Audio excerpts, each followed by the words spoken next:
How was your day the other day after the 5 a.m. sunrise? Dude, I went back to sleep, dude. I Yeah. thought I was like ready to, I literally took pre-workout and then I just fell asleep.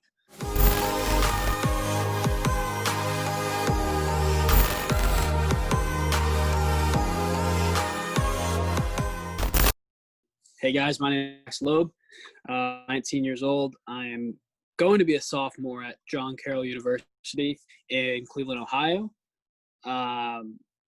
Some of the things I'm passionate about, I love fitness, I love lifting, very passionate about my faith, and I'm passionate about self-improvement as well, like overall self-improvement. My Instagram is at Maxwell Loeb. There's 3 L's. Don't mess that up because I know I do it all the time with my email handle or whatever. So there's 3 L's in there. And yeah, I'm happy to be here. Thanks for coming on, Max. Thank you for inviting me, dude. Of course, man. All right, first question, we'll just get right into it, is Alright. do you consider yourself, there's 2 parts to this question. Do you consider yourself a motivated person, and in what way? So the what way is sort of what your definition of motivation is. Yeah. So I do consider myself a motivated person. And I think a lot of one thing I definitely made an effort to do is like distinguish my motivation from my drive. One thing I've noticed is like talking about motivation is that sometimes it can come and go. And I'm motivated by like a ton of different things, like obviously my faith, my family. A big thing that motivates me is like self-improvement, like my past self, progress pictures, things like that, like comparing myself to my past self. That's a huge motivator for me. But one thing I've noticed that motivation kind of, it can almost like come and go, which is like the reality of life. So one thing I try to do is turn whatever motivates me into this like drive, almost this like I know we've talked about like, what's your why? Like, why do you get up in the morning? Why do you do what you do? Like all those things factor into my drive and my why. So it's a consistent like outpouring of all those different things that like my faith, my self-improvement, things like that. It's a consistent outflow of all those things that kind of make up the foundation for it. And then honestly, just like on a day-to-day basis, I have a lot of thoughts running through my head, and sometimes they motivate me more than they do on other days. But like for me, it's all about finding whatever thoughts motivate me in that current moment and like flipping them and using them as motivation, while also having like that foundation of those things that drive me. Right. And so one of the things you mentioned is talking about what is your why. So Yeah. for you personally, what do you think your why is? So I think for me, I mean, to say it in like in a more general sense is it's to glorify God in whatever I do. And be honest with you, I think all of us try to do this, but I'm still trying to figure it out on a day-to-day basis, like what my concrete why is, like why I'm doing what I'm doing today. Like it's a day-to-day thing. And I think right now my why is to, like I said, glorify God, just be a positive influence, impact in other people's life, and love like Jesus loves, like love selflessly, love unconditionally, like whatever that may be, friendships, relationships, whatever. That I think is my why, and like why I get up in the morning and try to be as positive as I can, try to do what I do. So there's multiple aspects of your why and what comes to be your motivation or your drive. The 2 parts that I picked up was 1 being to better yourself, and 2 to how you have relationships with other people. So how do you act in terms of your habits, in terms of your mentality, in terms of how do you live your life? We'll start with on a personal level. What habits do you keep? What mentalities do you keep? Actions that you push yourself to do when you don't want to? The long list of anything that you do to improve yourself. What is your personal ways that you've sort of developed into improving yourself?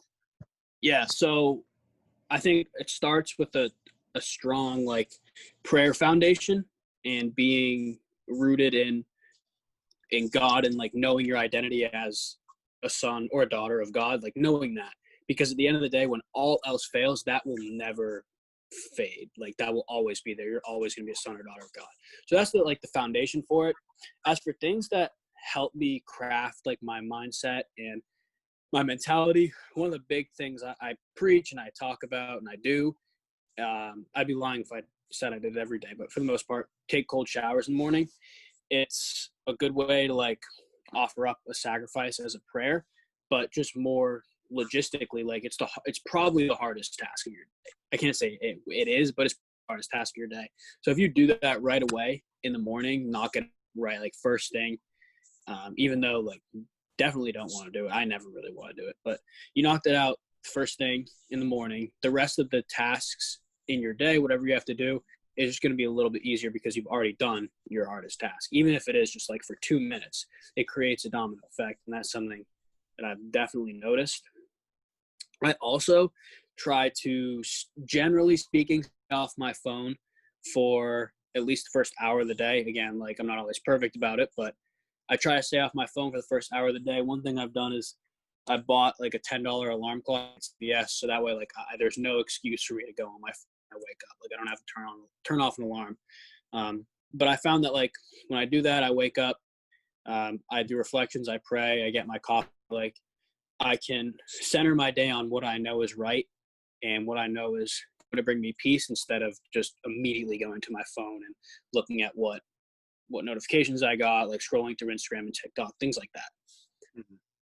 So it's like a big part of your process is not only knowing your priorities and acting upon your priorities, but sort of right from the start of every day, like re-amplifying your priorities and having them put at the center, like right at the beginning. And you found that to help a lot. Yeah, because one thing I've definitely noticed is that if you take your mind out of the day and you look too far into the future, your thoughts are not going to be the same. Like scientifically, I know you're going to be more anxious thinking about future. And one thing I always try to do is keep perspective. Like I only get today. Like as cliche as it sounds, like you really don't know what to get tomorrow. So what I do when I wake up is like you said, I re-emphasize everything I know is important, because it's like life is just day by day. It's a string of one single today. So yeah, I try to re-emphasize all of that, because you never really know where your mind's going to be when you wake up too. Like sometimes I wake up thinking about like random things that may make me like sad, may make me unproductive, things like that. So just re-emphasizing what I know is important is key for sure. Mm-hmm. And how comparing yourself now to, you said earlier, comparing yourself to your past self has really been a driving force in your day-to-day. How do you feel like you've grown from either to get to this process or because of this process, or both? Well, I think like going through this process, like I've definitely learned a lot. Like what I always say, if I'm speaking on a podcast or I'm talking to somebody else, I would never say something that I haven't tried or I don't personally believe is true. So like everything I say, everything I know is because I've done it. So I've definitely grown. I know for a fact who I am now is because of what I've done and what I've tried in the past. It's not like this thing I just randomly picked up and I'm thinking, oh, it works, because I've tried it for 2 days and I saw a YouTube video on it. I've tried it for weeks. I understand why it works, and I'm passionately saying that others should try it. But just looking back at who I was probably like a year ago, like, I mean, like physically, obviously, I've made it a real key in my life to make progress and try to get in better shape, things like that. And I can see the progress I've been making. But mentally, like a year ago, I was like one of the weakest people. Comparing my year ago self to like people I know now, like one of the weakest people mentally I know. Like I was super sensitive, like, which isn't necessarily a bad thing, but too much sensitivity can compromise how you think. Like I was super sensitive. I was so worried about what other people thought of me, so worried about like what society expected from me, like all those things. I was super weak, definitely was not sure of myself at all. in any aspect of my life and just kind of went along with whatever made the people around me the happiest. Now I definitely focus on building my relationship with God and making myself the happiest. Hmm. So using that as a segue, because you talked about how you try to make other people happy, I want to dial in on your growth and your development in terms of your relationship with other people. What Yeah. you see from other people, what you expect out of a relationship, how you act with people, what your mentality is as far as, like you said, what you used to try and just make them happy, how you feel about that now. So basically, how have you grown in terms of viewing relationships, friendships, intimate relationships with your family, with strangers, stuff like that? Yeah. So one thing that I've noticed that's kind of stayed consistent throughout all of this is the idea of seeing Jesus in all people and like treating other people as if it was Jesus, pretty much like seeing them and seeing Jesus in their face, like treating others with respect, like the golden rule, like treating others how you want to be treated. That's never really changed, and it still is a driving force in how I interact with people. But more generally speaking now, whether it be strangers, with people I know, like I've grown very, very like selective on how much I invest into relationships because I've understood that sometimes putting too much in or um, giving too much is can hurt you yourself. Like one thing I've noticed is a lot of time I like to use this analogy of like watering dead plants. Like you can keep watering a dead plant, it's not going to grow. Like it's not going to give you it's not going to give you what you essentially want or need from like a healthy friendship, a healthy relationship. So it's not like you're disrespectful towards people relationships or you completely blow them off or are mean to them. But if you understand that a relationship or a friendship is bringing you down as a person, hurting relationship with God, hurting your happiness, like by all means, I've learned I need to stop it. And it's like, especially with people you've been friends with for a while, like it's never easy to do that. And I've had to do it with multiple people. It's never easy to do it, but as time goes on, the blessings you'll get from doing that are multiply tenfold. Like even though it's never easy in the moment, it's definitely worth it in the long run. Hmm. And just like I guess for my family, I've kind of always stayed the same. But one thing I've tried to do more recently is be more selfless in my actions with them, especially because like we're all home and like we're all getting a little bit sick of each other. One thing I've tried to do is be selfless and just complain less. Honestly, like I've noticed that when I complain less, like everybody around me is a little bit happier. So I've tried doing that too. Mm.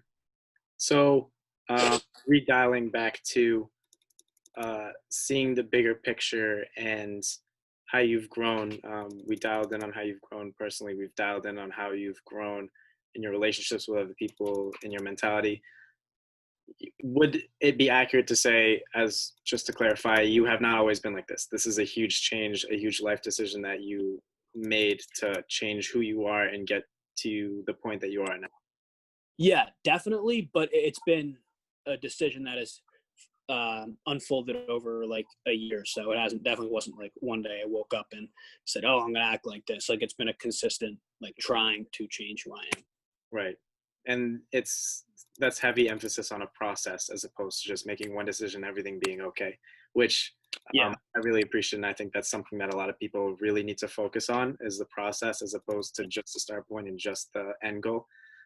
But for you personally, what made you decide, what made you take action to turn your life around and start pushing towards, whether you had that goal all along or whether you decided to come up with a new goal? What in your mind changed that made you start the process, that made you decide that you wanted to do different than what you already were?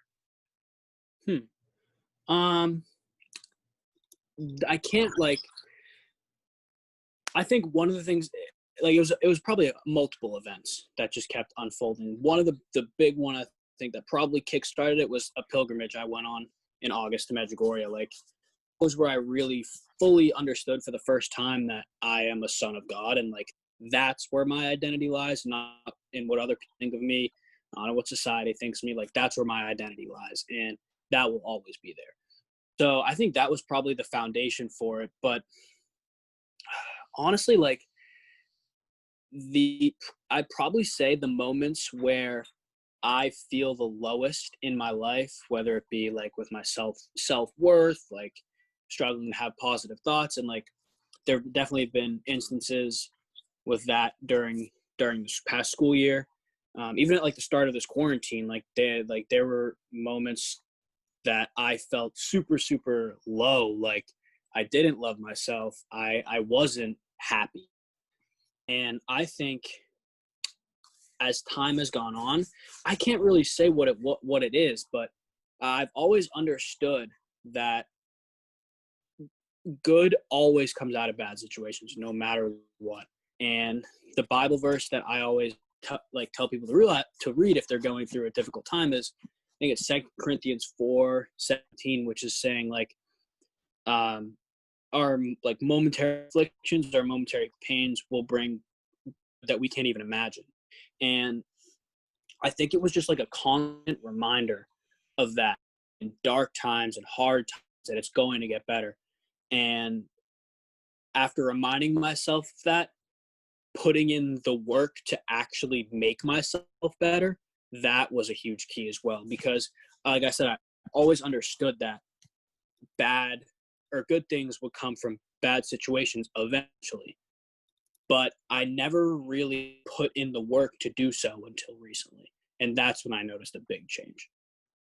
So a lot of proactivity, you deciding to not just change your mentality, but change the way you acted to actually go get what you wanted and to make the decisions to change the way you wanted instead of just trying to hope it happened for you. Yeah, exactly. Yeah. Yeah. And so I want to hear further thoughts on, because what the phrase that I sort of hear out of that is don't pray to be stronger, pray for the opportunity to get stronger. I feel like that's a lot of what I'm hearing from you, and that really helps with focusing on the process. That really helps on the day-to-day actions, allowing you to stay in the moment, which prevents you from sort of what you seem to say, like it prevents you from burning out and losing sight of what's really important. But yeah, what are your thoughts on as far as that whole concept goes and how it applies to your life? Yeah, well, one thing, you probably can't read it on this, but I have a wristband that says, it's our football team wristband. It says embrace the process. And I've been wearing that since the start of this past season. And like, whether I know it or not, it's always there as a constant reminder to fully embrace what's going on. And when we talk about like being process oriented or like loving the moment that you're living in instead of like being super goal oriented and looking towards a destination, that's personally something I've always struggled with. I'm like a really linear person, and I always feel like working towards something that like quantifiable is better. And honestly, I found that when I reach a quantifiable goal, I am happy. But the thing is, like, sometimes you don't have quantifiable goals that you can always reach in a short period of time. So you have to learn to love what you're doing. And I think in acting, like you said, like praying for the opportunity to get strong, like be stronger instead of like just praying for strength, like doing and living in the process is a huge key to that, because without action, you can only take yourself so far. I know that God, you can do anything with Christ. And that's like the super, super, not cliche, but popular Bible verse. Like it's 13 Corinthians 4:13. I'm not sure. 4:13. Yeah. So it's like the super, super popular Bible verse. But like what people don't realize is that says you can do all things. It's not like you can just wake up one day, pray, feel connected to God, and you're invincible. Like they miss the do in that. Like you actually have to go out and do things, take action. Like I always say, like you have to do it today. Like you have to take act today and sow the seeds that you want to reap tomorrow. But you have to take action in the current day. Like just sitting around and just hoping is only going to do so much. And I personally found that super true. And when I've stopped hoping and started acting on the hope that I had, I've grown so much more. Mm-hmm.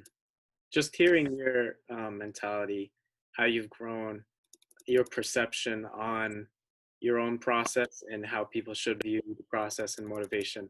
I'm curious to hear your thoughts on the sense of healthy motivation versus unhealthy motivation. And to specify, when it becomes unhealthy per se is when it gets to the point where you're consumed by a certain goal, that in some cases that you could end up being burnt out by, or in some cases you could lose sense of certain priorities. Those are just some examples, but the sense that there are often people are like, don't forget what's important, basically. Have goals, but don't forget your priorities. Whereas other people, especially in like motivational videos and stuff like that, it's like, this becomes your life. This is what you have to make out of it. There's two different sides. One is sort of like people that say that there is such a thing as unhealthy motivation, just aren't motivated enough. And then there's another side that you start to lose focus of what's important if you're too motivated on something that isn't really important, but then that becomes controversial because you decide what's important. So the question is, like, what are your thoughts? Where do you lie on the spectrum? Because it is a spectrum. It's not just one or the other. What are your thoughts on that? Yeah, that's actually really tough. And like, to be honest with you, I've had plenty and like still do today experience like unhealthy motivation. Like one thing that when I was trying to lose weight, like I used to I weighed myself like probably every day. This is probably like a year or so ago. I weighed myself every day, and like if you know anything about losing weight and dieting, things like that, your weight like totally fluctuates. So like it was never really a consistent number, and like I was seeing like consistent progress, and I was so consumed by the number on the scale. And that was really unhealthy in my motivation. Just being motivated by a number was really unhealthy. And to be honest with you, like I still see the effects of that today. I've made a real concerted effort recently to be less like consumed by tracking what I eat. Like obviously I'm trying to lose weight right now, like tracking what I eat is important. But I've like used to probably like still do in some cases measure everything I eat to the T. Like it's like an obsession, honestly. And I'm working to combat that like all the time. But I definitely can see how unhealthy motivation is the thing that I always do, and I just talked about it. Like centering myself on my priorities first thing in the morning will always and does always remind me of what's important. And my actions tend to, for the rest of the day, tend to flow out from that first hour.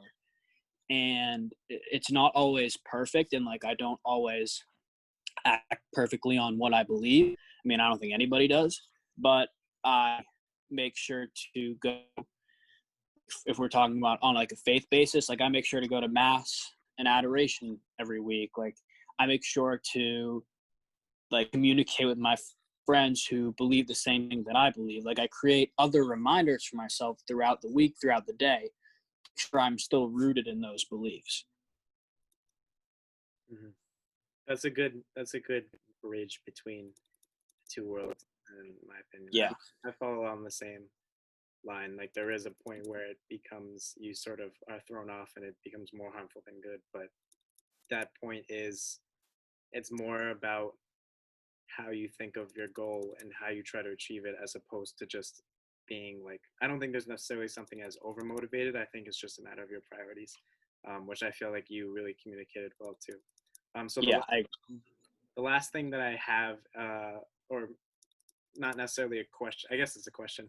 What would be something that what sense of advice, something that you want your audience to know, something that you feel like everyone should be a staple with everyone's thoughts education, intelligent information, Mhm. motivation in general. So, any advice on motivation? Yeah, so I'd say two things that are super central in my life when it comes to motivation. First is knowing where your identity is rooted, and I guess for it, you're rooted as a son or a daughter of God, and that's the only thing that's never gonna go away. Like acceptance from other people, like feeling happy because you accomplish something, like that's gonna go away eventually.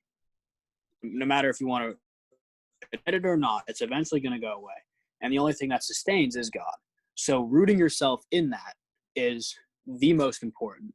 And coming in a close second is perspective. Like I've worked really hard to develop a perspective that keeps me honest in living in the present day.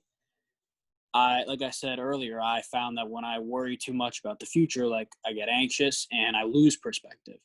And that perspective of my faith and gratitude, like that's super important to me, at least in staying central, staying present in the day, because I found when you stay present in the day, you're a lot happier and you get a lot more done. It's great. That's great advice. Everyone listen to that. Follow Max on Instagram. Well, 3 L's. Don't mess that up. Yep, 3 L's. Exactly. Thank you for giving us a little bit of your witness into your life. I know that will help other people in their journey too. Thanks for having me, dude. I really do appreciate it. I love talking. Oh, absolutely. Thank you.